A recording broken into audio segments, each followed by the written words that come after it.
My name is Zoya. I'm 27. I never believed my own parents could lie about something so cruel until the night everything fell apart. 3 days before my grandpa died, I got a message from a neighbor saying he had been admitted to the hospital. That alone felt strange because my grandpa and I talked almost every day, and no one in my family had told me anything. I tried calling my mom first, but she ignored the call. My dad answered once and sounded irritated, like I had disturbed him. He told my grandpa was fine and that the doctors didn't want visitors. Something in his voice felt wrong, but I didn't push it because my parents had always been controlling about family matters. The next day, I called again and again. My dad insisted there was nothing to worry about. I even asked directly if Grandpa had asked for me, and he said no, that Grandpa was too weak to talk. That answer didn't sit right with me because my grandpa was the strongest person I knew. Stubborn in the best way, the kind-off man who would insist on speaking even if he could barely breathe. By the third day, my anxiety had grown into something I couldn't ignore. So I decided to go to the hospital anyway. I drove there after work, with my heart pounding the entire time. The hospital corridors smelled like disinfectant and silence. And when I asked at the front desk, the nurse confirmed my grandpa was still there. That's when things started to feel even stranger. As soon as I stepped toward his room, I saw my dad standing outside the door like a guard. His expression hardened the moment he saw me. He stepped forward quickly and blocked the doorway with his body. I still remember the exact moment because it felt like my world tilted sideways. In my head, the words echoed like they belonged on some dramatic headline. My DY and Grandpa called only me to the hospital. That was exactly what the neighbor had told me earlier. And suddenly, it made terrifying sense. But before I could speak, my dad said something that made my stomach drop. Dad tried to stop me at the door and said, "He doesn't want to see you." Hearing that sentence felt like someone punched the air out of my lungs. My grandpa had practically raised me. I spent summers at his house, helped him in the garden, listened to his endless stories about his youth. There was no way he suddenly didn't want to see me, especially when he was dying.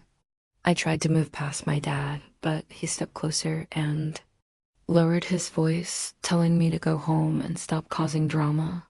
For a second, you almost believed him, because that's what years of manipulation does to you. But then something unexpected happened. A nurse who had been standing at the end of the hallway walked toward us quickly, her eyes darting between me and my father. My dad looked irritated and stepped aside just enough to let her pass.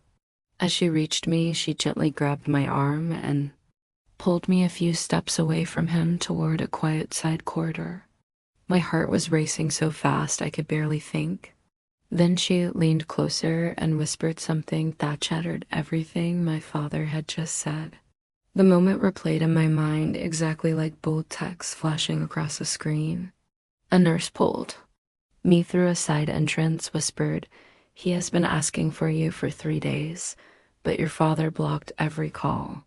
For a second, I thought I misheard her. I stared at her face, waiting for her to laugh or correct herself, but she didn't. Her expression was serious, almost sympathetic. She told me that my grandpa had been repeatedly asking for me and had tried to call me several times. Each time, my father had told the staff he would handle it. My chest tightened with a mix of anger and confusion I couldn't even process. Why? Would my parents lie about something like that? Why would they keep me away from him when he was literally asking for me? The nurse looked back toward the hallway where my father was still standing and then turned to me again. Her voice dropped even lower. "He told me to give you this." She placed a small sealed envelope into me, shaking hands. The weight of it felt heavier than paper should.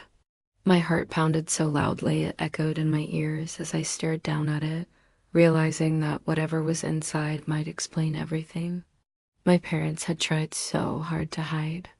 And in that moment, I felt a cold wave of fear because I somehow knew that opening that envelope was going to change my life forever. I stood there in that quiet hospital corridor, staring at the envelope in my hands, my fingers trembling so badly I could barely hold it. The nurse watched me for a moment and then said softly that my grandpa had insisted it reach me personally. She told me he had been asking for me nonstop, growing weaker each day while my father kept telling the staff I had refused to come. Hearing that felt like my chest was being squeezed from the inside. My parents had told my dying grandpa I didn't want him. The thought made my stomach twist with anger and disbelief. I slowly opened the envelope, expecting maybe a letter or some kind of note. Instead, a small flash drive slid into my palm.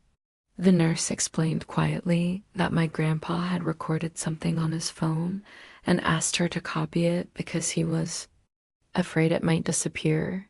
My heart started pounding again. I asked if he was awake, but she shook her head sadly and said he had slipped into sleep not long ago. That meant whatever he wanted to tell me was on that drive. I rushed to the hospital, waiting area where there was a public computer, and plugged it in, my hands still shaking. The video file appeared on the screen, and I hesitated for a second before clicking play. The screen lit up with the image of my grandpa lying in his hospital bed, looking weaker than I had ever seen him. Tubes ran across his chest, and his voice sounded thin, but his eyes were still sharp. The moment I saw him like that, tears blurred my vision. He started speaking slowly, as if every word cost him strength. He said my name first, Azoya. If you're watching this, it means they finally gave this to you. Hearing that sentence sent chills through me. Then he explained everything. He said he had been trying to call me for days, but every time he asked my parents to contact me, they told him I didn't care enough to come. My heart felt like it shattered hearing that lie repeated out loud.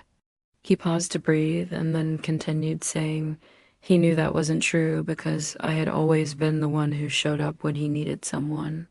He said he had started to suspect something was wrong when my parents kept making excuses about why I wasn't visiting. Then he revealed the reason they didn't want me there. According to him, weeks before he got sick, he had changed his will. Instead of dividing everything equally between the family like he originally planned, he had decided to leave his house and most of his savings to me. Not because I asked for it, but because I was the only one who had cared about him without expecting anything back. When my parents found out, they were furious. He said they tried to convince him to change it again. And when he refused, they began telling everyone I was selfish and didn't love him anymore. Hearing that felt unreal, like someone else's story. But the worst part came next. My grandpa looked directly into the camera and said, "If they kept you away from me, it's because they hoped I'd believe their lies before I died." Tears were running down my face at that point. I could barely breathe. The video ended with him saying he loved me and that he was proud of the person I had become. When the screen went dark, I sat there frozen, trying to process everything. That was the moment the line from the story replayed in my head like thunder. What he gave me made me faint because it wasn't just the inheritance that shook me. It was the truth about my parents. A few minutes later, the nurse came to find me and gently told me my grandpa had just passed away. I felt like the ground disappeared under my feet. But before I left the hospital that night, I did something my parents never expected. I went straight to the hospital office and asked for a copy of the security footage showing my father blocking me from entering earlier. Then I contacted the lawyer my grandpa mentioned in the video. Within weeks, the truth came out in front of the entire family. My parents' lies were exposed. The will was confirmed, and everyone finally understood why. They had tried so desperately to keep me away from him, but none of that mattered as much as the one thing I lost, the chance to talk to my grandpa. One last time, even now, I replay that video sometimes just to hear his voice again. And every time I do, I remind myself that the truth always finds a way to come out, no matter how hard someone tries to bury it. If this story moved you or reminded you how important honesty and family truly are, make sure you subscribe to the channel so you don't miss more powerful stories like this.